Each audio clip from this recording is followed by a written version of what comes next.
যেখানে, তো লেটস থাকলে লিখবা কি শ্যাল উই। তো বাক্যে যদি লেটস থাকে তাহলে লিখতে হবে কি শ্যাল উই। লেট দেম থাকলে লিখবা উইল ইউ। লেট দেম থাকলে কি উইল ইউ। এগুলো হচ্ছে ইম্পারেটিভ সেন্টেন্স, ঠিক আছে? ওপেন দ্য ডোর কি হবে উইল ইউ অথবা ওন্ট ইউ বসাইতে পারি, কারণ এখানে সম্মতি থাকে।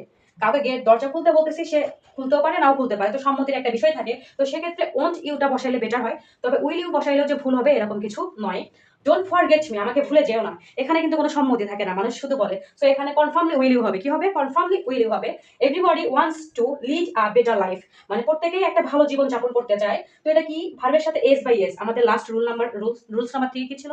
ভার্বের সাথে এস বাই এস থাকলে অবশ্যই ডু অথবা ডাজ হবে, অবশ্যই ডু অথবা ডাজ হবে। একটা কথা বলে রেখে, অ্যাসার্টিভ সেন্টেন্সের ক্ষেত্রে যদি বাক্য হ্যাঁ বোধক থাকে তাহলে সেটাকে ট্যাগে না বোধক করতে হবে। হ্যাঁ, অ্যাসার্টিভ সেন্টেন্স যেহেতু এটা একটা অ্যাসার্টিভ সেন্টেন্স এবং বাক্যটি কি আছে হ্যাঁ বোধকে আছে, তো ট্যাগটা হবে না বোধকে। তো এখানে এভরিবডি, তো এভরিবডির প্রোনাউন ফর্মটা হবে আমাদের সাবজেক্ট। তো এভরিবডি মানে মানুষ, তো এদেরকে আসলে কি বোঝায়? দে।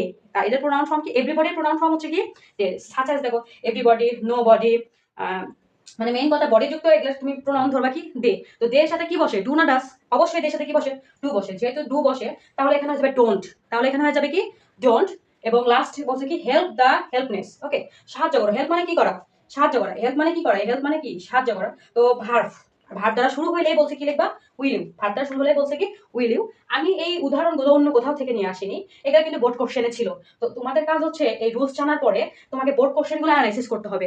তুমি যদি আসলে ট্যাগ কোশ্চেনে ফুল মার্ক পেতে চাও তাহলে অবশ্যই তোমাকে রুলস ফলো করে ট্যাগ কোশ্চেনগুলো অ্যানালাইসিস করতে হবে। তবে মাস্ট বি শিওর যে এই 3টা রুলস যদি মনে থাকে তুমি শিওর 2 মার্ক পাবাই, মানে you can get 2 mark. Okay, so be careful এবং খুব মনোযোগ করে রুলসটা একটু কি করবা রিমাইন্ড করে নিবা, দেন সরাসরি বোর্ড কোশ্চেনে প্র্যাকটিসে যাবা। আজকে এই পর্যন্তই, নেক্সট আবার দেখা হবে ইনশাআল্লাহ।